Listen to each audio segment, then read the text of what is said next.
Welcome to the Diana Instant unboxing. The Diana Instant is a camera made by Lomography that takes the Instax Square film. I actually got this camera on the original Kickstarter. I paid $144 for the camera, the 20mm fisheye, the 38mm super wide angle lens. Also comes with the 55mm wide angle lens and the 110mm soft telephoto lens. And the camera itself comes with the 75mm plastic lens. Overall, I would say it's packaged really nicely. You could definitely present this as a gift. It looks like a professionally made item. It doesn't look like a Kickstarter project at all compared to the other stuff I got from Kickstarter. So here's the camera itself. Let's open it up. Here's a lens cap. Here's a plastic frame that you could put over your film inside the camera, and you can make some custom designs. This piece of paper is a warranty. There's a lot of plastic in the packaging. Alright, so in the main box, we have the camera. Oh, it's super light. On the camera, we have mounted the 75mm plastic lens. Here we have the flash that goes on top. This is some type of a thing for a hot shoe, but I don't know what it is right now. Here's a viewfinder for the 75mm lens. So here's a flash adapter. In order to use this flash, you actually need to have this adapter. So you connect the flash to the adapter. To connect the flash to the adapter is kind of tricky. There we go. And then you can put it on the camera. Boom, and now you have the flash. This thing looks super retro. I kind of like it. Definitely doesn't look like any of my other cameras. Here we have a flash adapter that connects to a hot shoe. That's super useful for me because I use hot shoe flashes for my Canon cameras a lot, so I'm probably gonna use this actually a lot more than I'll use this cheapo flash. Okay, here's a strap. Probably not use that. This is cool. I wouldn't know what this was if I didn't watch a video from somebody else. It's a piece of plastic that you can jam into the shutter mechanism. So when you take a bulb exposure, you can put this in and you can take a real long bulb exposure. When you're done with your bulb exposure, you can just take it out. There you go. Here we have some gels for the flash. That's to turn the light from the flash specific color. That's super handy. The last thing in the box is this little booklet. Pretty nicely made, I have to say. And oh, this is like a picture book, so you can stick your selfie here. So it gives you the history of the Diana cameras. So it's the original Diana, I think it came from Russia. And then the Diana cameras that they made by Lomo. So the Diana cameras are made for a 35mm film and also for 120 film, and now the Instax Square. I don't really shoot 35mm or 120 film. I have some cameras, it's just developing is kind of expensive. I only use Instax or digital cameras. I think this is really nice for people who have no idea about cameras like these. So overall I got 5 lenses, they're all plastic. Unfortunately it didn't come with the 75mm glass lens. That's the best lens with the least vignetting, so maybe I'll have to buy that separately. Here's the 20mm fisheye. I think now if you buy this camera that's not on Kickstarter, it's not gonna be packaged like this.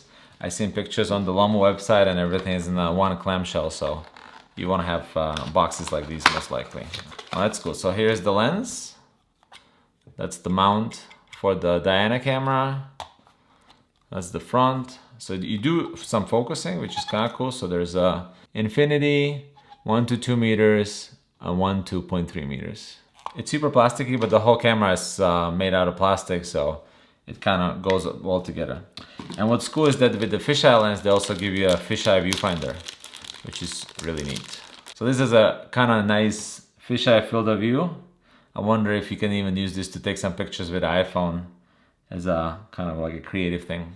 So the 20mm fisheye is about 11mm 35mm equivalent. So it's super wide and it's gonna cause a pretty heavy vignetting. The 38mm super wide angle lens in 35mm equivalent is about 21mm.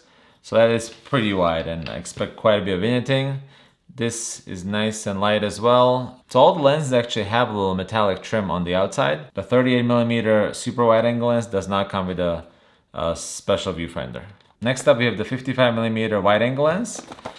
This comes in a really nice box compared to the first 2 lenses. And that's because it's not just the lens. Inside it comes with there's the lens, there's a specific viewfinder for it, and then there's also a close-up lens. I use the close-up lenses quite a bit for all my Instax cameras. So I'm glad that was included. For the Instax Y300, I use the close-up lens all the time. Well, that's nice. Here's the 55mm wide angle lens. It's super tiny, it's the smallest so far. Here's the close-up adapter, just the lens cap. The close-up adapter has front and back lens caps. Here's the lens itself, so it has a lens cap for the back and also for the front. So that's the viewfinder adapter. That's the viewfinder. When you look through it, it looks like a normal viewfinder, but it's tinted kind of purple. With the 55mm lens, they also give you a poster. Let's open that up. So there are some examples of pictures, which is kind of cool to get you motivated. The 55mm lens also came with a nice pouch, which is actually not bad. And the last one is the 110mm lens, which I'm probably the most excited for and also the most scared I'll be disappointed, because I use my Instax cameras mostly to take portraits. So that's actually one of the biggest problems with Instax cameras. Most cameras are wide angle lens and there's not a single camera that has a nice telephoto lens. But I watched a couple of the videos about this camera and they said that this 110mm lens kind of sucks. So here's the 110mm lens. It comes with a nice big lens cap. Also the 110mm lens comes with a pouch, and also they gave you a poster with the 110mm lens. So the idea here is to kind of give you inspiration what kind of pictures you can take with. Some of these look super soft, like this one down here, but some of them look pretty cool. So that's everything that was in the box. So now let's set up the camera. The Diana Insta is a completely manual camera, but it does need batteries to eject the film and also for the flash. So for shutter speeds, it has normal, which is 1/100th of a second, and then it has a bulb mode. The switch is not too bad. So as I was just playing with the camera, I can see that the shutter is kind of sticky on this camera. So this camera was sitting in storage for about 2.5 years. I pledged on the Kickstarter in July of 2018, and I can see that the shutter, when I push it, it sticks sometimes. So if I get some wonky exposures, that's probably why. So here's the shutter mechanism. When I hear two sounds, then the shutter is working well, like this. But if I just hear one, then the shutter is stuck. So that's stuck right now. And now it's back. So I take it. So the first sound takes the picture, and the second sound is when the shutter goes back. So now it's stuck again. All right, well, we'll see how that goes. That's kind of the magic or frustration of Lomo cameras. Sometimes they work great, sometimes not so great. So what we need for the camera to get it going, we need 4 AA batteries. I don't use alkaline batteries really in any of my cameras. So hopefully these IKEA rechargeables work just fine. If not, then I guess I won't be shooting anything this weekend. Actually, looking at the camera, it's not super obvious how the battery should go in. This is really interesting. I've never seen a camera where you have to put 4 batteries and it's not super clear how you're supposed to put them in there. That was kind of weird. They should have done a better job to explain how to put the batteries. So the way I put the batteries in is like this. So where it says plus, you put the plus sign and then you put the battery below it in the same orientation. And then here's the minus sign, so minus plus. So that's how I put them in. Hopefully that's right. You can see here that the green light is lit up. That is the frame counter. Now we take some Instax Square film. This film is also expired. This has expired in June of 2019. But based on my experience using expired film, if it's only a year or two for Instax, it's no problem. If these are color shifted or anyway affected, who cares? It's taking pictures with the Lomo camera anyway, so I'm going for the lo-fi look. If I want crystal clear, sharp images, I'll take it with my Canon mirrorless or DSLR. So I take the film, you look for the yellow dot right here, open the camera on the back, yellow dot on yellow dot, pop it in, boom, close it.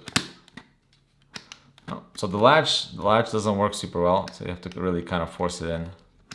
There we go. Now it clicked. Let's pop a lens in there. So this is a 75mm lens. So if you need to put the lens back on, here's a white dot, here's another white dot. So you align the white dots and then you click it back in. And to take it off, you just twist it off. There's no release button like on real cameras. All right, so now we have to eject the film. So I'm gonna put it in the pinhole setting just so I don't expose any film. I'll put it in the normal camera. And let's try to, so I have this on. So there's off, on, and multiple exposure. So when I want to inject the dark slide, I'm gonna put it on and take a shutter. So there we go. Okay, so that seemed to work pretty well. Boom.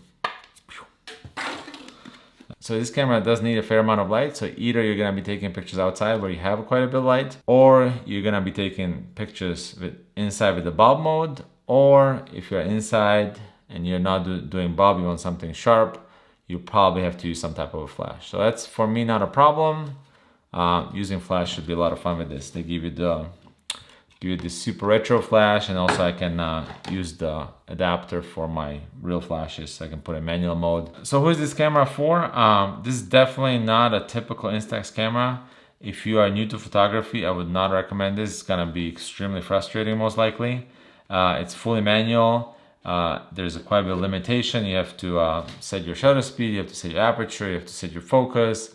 There's a fair amount of guesswork involved. You have to have a fair amount of experience, I think, to get consistent images. One thing I forgot, there's a mirror on the top here, so you can take it out. You can use it for selfies. I'm trying to get the flash working, but it doesn't seem to be charging. So this is pretty funny. So I put the flash on the camera and I turned everything on, and I was wondering why it didn't work. So I assumed that the flash is taking power from the camera itself through the contacts, but it doesn't. So it actually has a separate battery compartment down here between the prongs. So that's pretty hidden. I did not see that at all. So you gotta put a AA battery in there. And then once you do that, it works just fine. So there is a switch here on the side, on off. So once you turn it on, now it charges. When this lights up red, then you can fire a flash. I also figured out what this is for. So this is a hot shoe adapter for this flash. So if you want to use this flash on the camera with a hot shoe, then you can just pop this on here like that, and then you can pop this on like any camera with a hot shoe. So even the camera I'm shooting on, which is the Canon M50. I should probably check to make sure that this doesn't hurt any modern digital cameras. It should be fine, but I know some old flashes could release a really high voltage into the hot shoe, and they could potentially damage your camera. All right, so I'm gonna attempt a selfie. I put the 55mm lens on it. I also put the close-up adapter. So I'm gonna line it up perfectly. There you go. Flash is actually pretty loud. It has this high pitch, unpleasant noise. So I did a couple quick shots on the first pack. This was my very first picture. I attempted a selfie using the included flash. I set it to f11, so that's obviously way too low a setting. Then I found a sticker for the flash that tells you which aperture setting to set for how far you are from the camera. So I should have used the f32. So that first picture was a clear dud. For the second picture, I went to close to my window and I measured the exposure with my iPhone, and it was right around the right exposure for 1/100th of a second and f11. So I put the fisheye lens, and that actually turned out pretty well. I'm happy with that one. It shows you how wide the lens is. The camera was about 1/2 meter from my face. So the fisheye lens is truly fisheye and super wide. So I kind of like this picture. It's pretty cool. So for the next picture, I asked my son to stand next to the window where the light was pretty good. The exposure was right around 1/100th of a second at f11. I used the soft telephoto lens. One thing I realized about the soft telephoto lens is that the minimal focusing distance is only 2 meters, and that's actually a pretty big problem for me because I like to take pictures of my kids with Instax cameras. So I took a picture of my son with the telephoto lens, and I'm pretty sure this is close to the minimum focusing distance. So I really like the pictures. I think it looks really nice. His shirt actually wasn't black, it was kind of blue, but it turned out to be black. But I wish I could go a lot closer to his face. Despite being the soft telephoto lens, this is f11 and the picture is actually pretty sharp. And for the last picture, I just stick the camera out of my window and took a picture of the mountain that I can see from my window. It was a little bit too bright. I measured it with the iPhone. It was calling for about f45. The camera unfortunately only has f32. So it's a little overexposed, but it still has a nice little lo-fi feel to it. I do wish the vignetting was a little bit lower on the lenses. That's it for this video. If you like this content, please consider subscribing. If you found it useful, please give it a like, and I'll see you in the next video.